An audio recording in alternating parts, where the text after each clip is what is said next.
নমস্কার সকলকে সকলকে শুভ সকাল। সকলে কেমন আছো? আশা করি ভালো আছো। আর আমরা আছি মোটামুটি ভালো। তোমাদের সুস্থতা কামনা করে আমি সঞ্চিতা আমার নতুন একটা ভিডিও তোমাদের অনেক অনেক স্বাগত জানাই। আজকে আমাদের বিয়েবাড়ি, তার জন্য দেখো এর আগের ব্লগটাতেই শেয়ার করেছিলাম মেহেন্দি করেছি, তো আগের ব্লগটা পোস্ট করব আগে না এই ব্লগটা পোস্ট করব আমি নিজেও জানি না কোনটা আগে পোস্ট করব। যাই হোক, তোমাদের ছোটো ছোটোভাবে শেয়ার করার চেষ্টা করব যাতে তোমাদেরও দেখতে সুবিধা হয়। আর এই যে আমার সোনুর পরীক্ষা শুরু, একদিকে বিয়েবাড়ি একদিকে ছেলের পরীক্ষা, দুদিকে মানে একটা অন্যরকম পরিস্থিতি।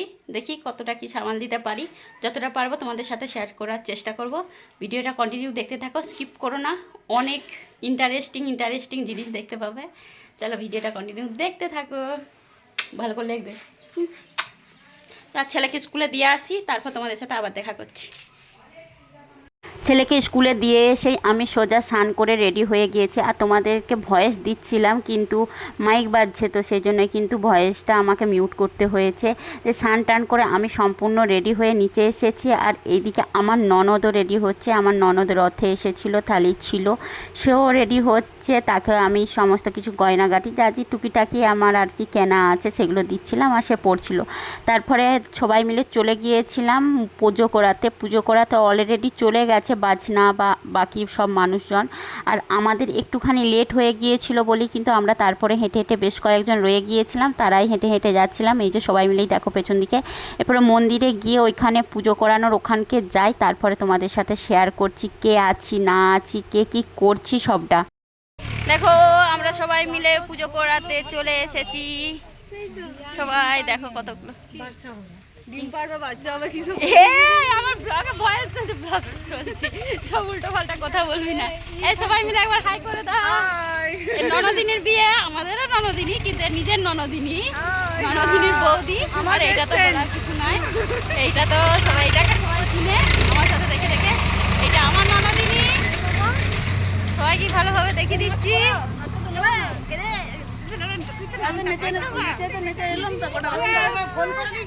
সবাই নাচ করবো।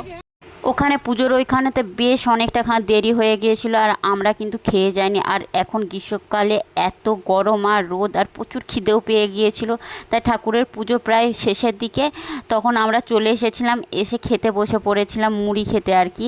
আর এই বিয়েবাড়ির ঘুগনি মুড়ি কিন্তু মিস করলে চলে না, দারুণ, জাস্ট ওয়াও লাগে। আমার তো ওয়াও লাগে, কার কেমন লাগে বলবে। অন্য সময় যতই ঘুগনি মুড়ি করি না কেন, যা খাই না কেন, অতটা ভালো লাগে না, কিন্তু এই বিয়েবাড়ির ঘুগনি মুড়ি কিন্তু সত্যি ওয়াও ওয়াও লাগে, আমার তো দারুণ লাগে। এখানে দেখো আমরা মুড়ি খেতে বসে পড়েছি, আমি, আমার ননদ, আমার যা, আর এদিকে আর একটা সম্পর্কে জায়ের বোনঝি হয়, সে বসে পড়েছি। এরপর আমরা গিয়ে রেডি হব গায়ে হলুদের জন্য। দেখো এটা আমার গায়ে হলুদের লুক, তোমাদের সাথে একটুখানি শেয়ার করলাম, পরে ফুল লুক শেয়ার করছি। গায়ে হলুদের জন্য রেডি হয়ে চলে এসেছি, এসে কিন্তু আমি আলতা পরছি। আলতা ঠাকুমা পরাচ্ছে, ঠাকুমা বলতে এটা একটা নাপিত ঠাকুমা, আমাদেরকে খুব ভালোবাসে। আর ঠাকুমাও কিন্তু খুব ভালো, আমাদেরকে ভীষণ ভালোবাসে। উনি বিয়ে বাড়িতে কিন্তু এসে প্রত্যেককে আলতা পরিয়ে দেয়। গায়ে হলুদের জন্য আমরা সবাই রেডি, কিন্তু আমাদের কোণে এখনো পর্যন্ত রেডি হতে পারছে না, আমাদের মন খারাপ করছে।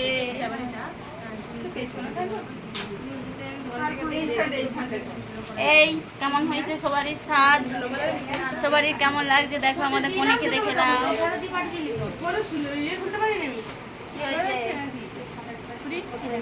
একটু হাই করে দে।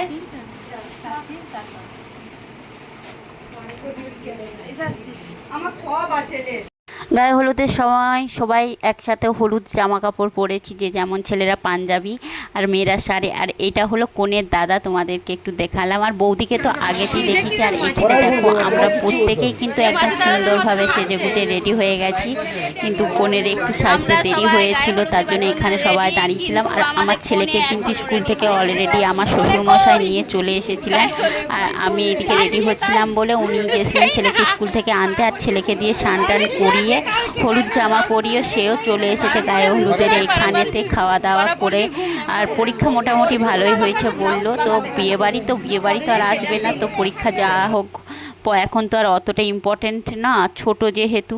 আর এদিকে তারপরে কনেও দেখো রেডি হয়ে চলে এসেছে গায়ে হলুদে বসার জন্য। আর এদিকে কিন্তু নিত কোণে যে ছোট কোণে হয় আর কি, সে কিন্তু একদম বসবে না, এত কান্নাকাটি করছিল। তারপরে তাকে কিন্তু ভুলিয়ে অনেক করে তাকে বসানো হয়েছিল।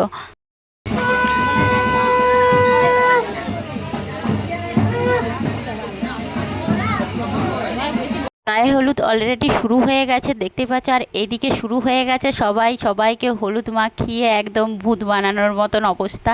এইটা হলো সব থেকে একটা মজার এবং সুন্দর মুহূর্ত, যে যাকে পারবে যেমন করে খুশি হলুদ মাখাবে মুখে। তো হ্যাঁ, চোখ মুখ সামলে অবশ্যই দেখে শুনে। আর এখানেও দেখো এরপর সবাইকে হলুদ মাখানো চলছে, আর সবাই কিন্তু খুব আনন্দও করছিল, আর সবাই কিন্তু নাচও করছিল।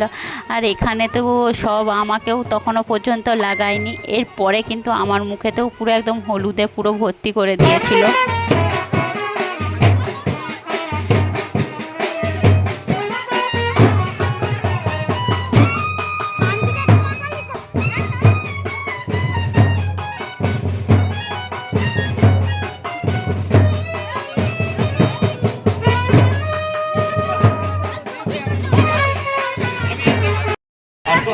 এগুলোকে আর দেখে মনে হচ্ছে বাকি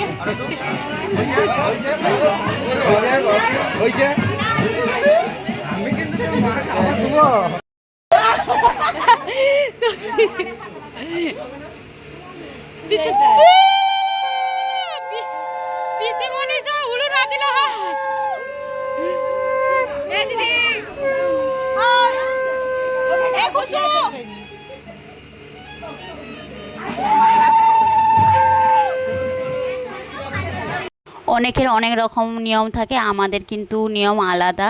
আগে ব্রাহ্মণ ঠাকুর হলুদ দিবে গায়ে, মেয়ের গায়ে, তারপরে কিন্তু তার মা দেবে, তারপরে এরপর বড় আত্মীয় স্বজনরা দিবে বা পাড়া প্রতিবেশী যারা আছে, তারপরে বৌদিরা দিদিরা সবাই একে একে কিন্তু দেবে। আবার অনেকের কিন্তু একসাথে দেওয়ার নিয়ম আছে, আমাদের কিন্তু একসাথে নয়, আমাদের সব একে একে দেওয়ার নিয়ম আছে, সেজন্য সবাই সেভাবেই দিচ্ছিল। আর আমরা বৌদিরাও কিন্তু পরে দিচ্ছিলাম। আর আমাদের মেয়ের গায়ে হলুদের পরে কোলে করে কিন্তু রুমে নিয়ে যেতে হয়, যেখানে ঠাকুর ঘর আর কি, সেখানকে নিয়ে যেতে হয়। এই ব্লগার বৌদিগুলো জ্বালায়, একটাও দাঁড়িয়ে লং ছবি তুই কি করবি এখন, তোর কি কাজ?